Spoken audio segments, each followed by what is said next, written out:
Hello student, let's read the question. The area do not experience much variation in temperature, though there is a variation in rainfall pattern.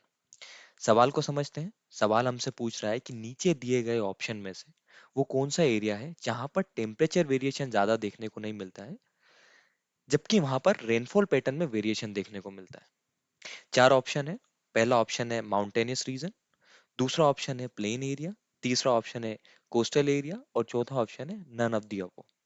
तो इसका सही answer रहेगा coastal area. आखिर coastal area किस तरीके से सही answer रहेगा, इस चीज को समझने के लिए हमें दो कॉन्सेप्ट को देखना होगा। पहला कॉन्सेप्ट है टेम्परेचर और प्रेशर का रिलेशन। किसी भी एरिया में अगर टेम्परेचर बहुत ज्यादा है तो वहां के जो मॉलिक्यूल रहेंगे हवा में वो एक दूसरे से दूर दूर रहेंगे। इस कारण वो एक दूसरे पे कम से कम प्रेशर लगाएंगे, यानी कि टेम्परेचर बहुत ज्यादा हुआ तो प्रेशर कम होगा। उसका उल्टा, अगर टेम्परेचर बहुत कम हुआ तो मॉलिक्यूल आपस में पास पास रहेंगे। पास पास होने के कारण एक दूसरे पे ज्यादा प्रेशर क्रिएट करेंगे, तो वहां का जो प्रेशर रहेगा वो हाई रहेगा। अब हम चलते हैं हमारे दूसरे कॉन्सेप्ट की तरफ। कोई एक एरिया है जहां पर एक लैंड मास है और एक वाटर बॉडी है। दोनों ही एरिया पर सन की जो रेस है वो इक्वली अमाउंट में आ रही है।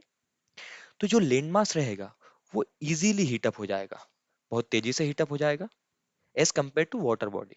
वाटर बॉडी थोड़ा सा समय लेगी, और जो लैंडमास एरिया है वो बहुत जल्दी कूल डाउन भी हो जाएगा as compare to water body. यानी कि कॉन्सेप्ट ये है कि लैंडमास की जो रेट ऑफ हीटअप है, जो रेट ऑफ कूल डाउन है, वो बहुत तेजी से होती है as compare to any water bodies.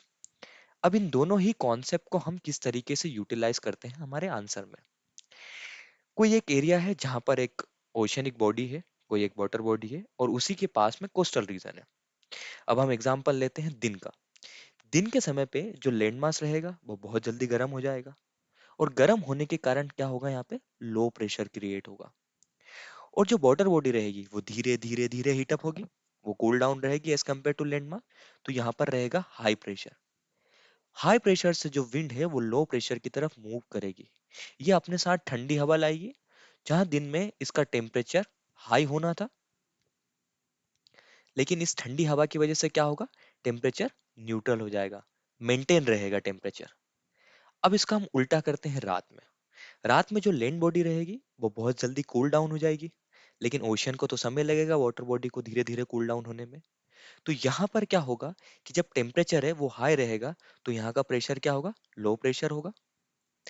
और जो लैंड मास वाला एरिया है वहां पर प्रेशर क्या रहेगा, हाई प्रेशर, क्योंकि ये बहुत इजीली कूल डाउन हो चुकी है। तो अब यहाँ से जो ठंडी हवा है वो वाटर बॉडी में जाएगी, और वहां की गर्म हवा यहाँ पर आएगी।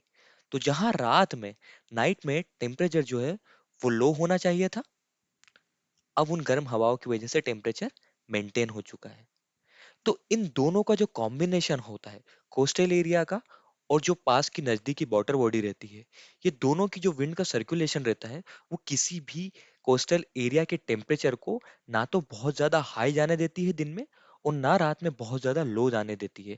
और यही हमारा आज का की कॉन्सेप्ट है कि किस तरीके से कोई भी अगर जो कोस्टल एरिया रहता है वहां पर टेम्परेचर का ज्यादा वेरिएशन नहीं देखने को मिलता है इन विंड सर्कुलेशन के कारण।